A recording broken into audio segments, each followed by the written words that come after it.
എല്ലാവർക്കും എൻ്റെ വീഡിയോയിലേക്ക് സ്വാഗതം. ഞാൻ ഇത്രയും ദൂരെ നിന്നിട്ട് സംസാരിക്കുമ്പോൾ നിങ്ങൾക്ക് കേൾക്കാൻ പറ്റുന്നുണ്ടോ? Mike testing check 1 2 3. ഈശ്വര.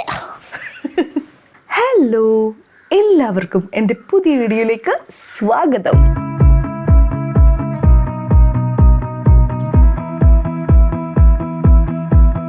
എൻ്റെ ഫോൺ എവിടെ ഇരുന്നത്? ഇവിടെ. ഞാൻ എവിടെ ഇരുന്നത്? കുറച്ച് ദൂരെ. ഞാനിപ്പോൾ ക്യാമറയ്ക്ക് ഇച്ചിരി അടുത്ത് കേട്ടോ. സാധാരണ ഒരു ഫോണിൻ്റെ ക്യാമറയിൽ റെക്കോർഡ് ചെയ്യുന്ന സമയത്ത് ഞാൻ കുറച്ച് ദൂരെ നിന്നാൽ ഞാൻ സംസാരിക്കുന്നത് വ്യക്തമായിട്ട് കേൾക്കുമോ? അടുത്ത് നിന്ന് സംസാരിക്കുമ്പോൾ നമുക്ക് കേൾക്കാം. കുറച്ച് ദൂരെ നിന്നാലും നമ്മൾ സംസാരിക്കുന്നത് വളരെ വ്യക്തമായിട്ട് കേൾക്കാൻ വേണ്ടി നമ്മൾ ഉപയോഗിക്കുന്ന ഒരു ഉപകരണമാണ് മൈക്ക്. അത് പ്രത്യേകിച്ചും കോളർ മൈക്രോഫോൺ. കോളറിൽ വെക്കുന്ന മൈക്ക് കോളർ മൈക്രോഫോൺ, അത്രയേ ഉള്ളൂ. ദൂരെ നിന്നാൽ കേൾക്കാൻ പറ്റുന്നോ? നമുക്കൊന്ന് ചെക്ക് ചെയ്ത് നോക്കിയാലോ. വെയിറ്റ്. ഈ കസേരയ്ക്ക് എന്തൊരു ശബ്ദമാണ്. ചെക്കിങ് 1 2 3. ചെക്കിങ്. ഞാനിപ്പം കിച്ചണിലാണേ, ഞങ്ങളുടെ വീട്ടിലെ കിച്ചണിൽ. ഇപ്പോൾ ഞാനുള്ളത് ഞങ്ങളുടെ കിച്ചൻ്റെ അപ്പുറമുള്ള ഒരു സ്റ്റോർ റൂമിലാണ്. കേൾക്കാൻ പറ്റുന്നുണ്ടോ? ചെക്കിങ് 1 2 3 4. ചെക്കിങ് 1 1. ചെക്കിങ്. കേൾക്കാമോ? ഇനി ഞാൻ സ്റ്റെയർ കയറി. ചെക്കിങ് 1 2 3. ചെക്കിങ് 1. ഇവിടം വരെ ഞാൻ പോയുള്ളൂ കേട്ടോ. മുകളിലോട്ട് കയറിയില്ല, സ്റ്റെയർ വരെ വന്നിട്ടുള്ളൂ. ഞാനിനി തിരിച്ചു വരികയാണ്. ഇനിയിപ്പോൾ ഹോളൊക്കെ ഒരേ ഡിസ്റ്റൻസ് ഒക്കെ തന്നെയാണല്ലോ.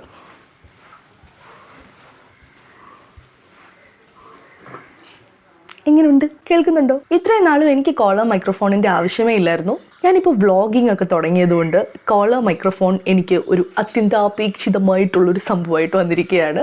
ഞാനിങ്ങനെ പല റേഞ്ചിലുള്ള കോളർ മൈക്കുകൾ കണ്ടു, പല ബ്രാൻഡുകൾ കണ്ടു, പല മാർക്കറ്റിംഗ് അഡ്വർടൈസ്മെൻറ്റുകൾ കണ്ടു. 18,000 20,000 30,000 35,000 പല റേഞ്ചിലുള്ളതുണ്ട്.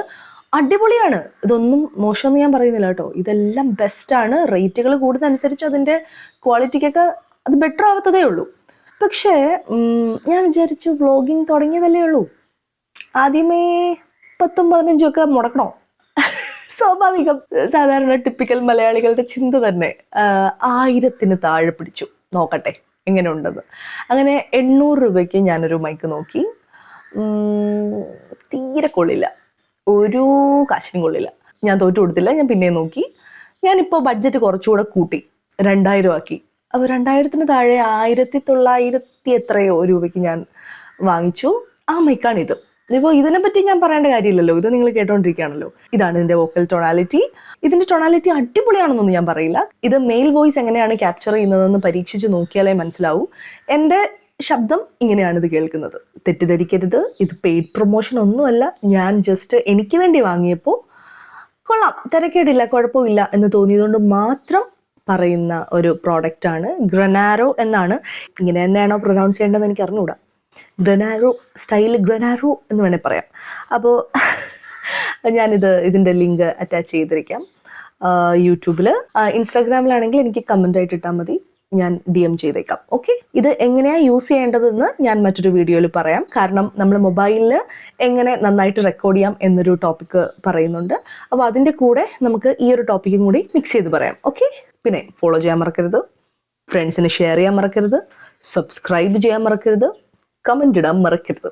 Okay, bye bye.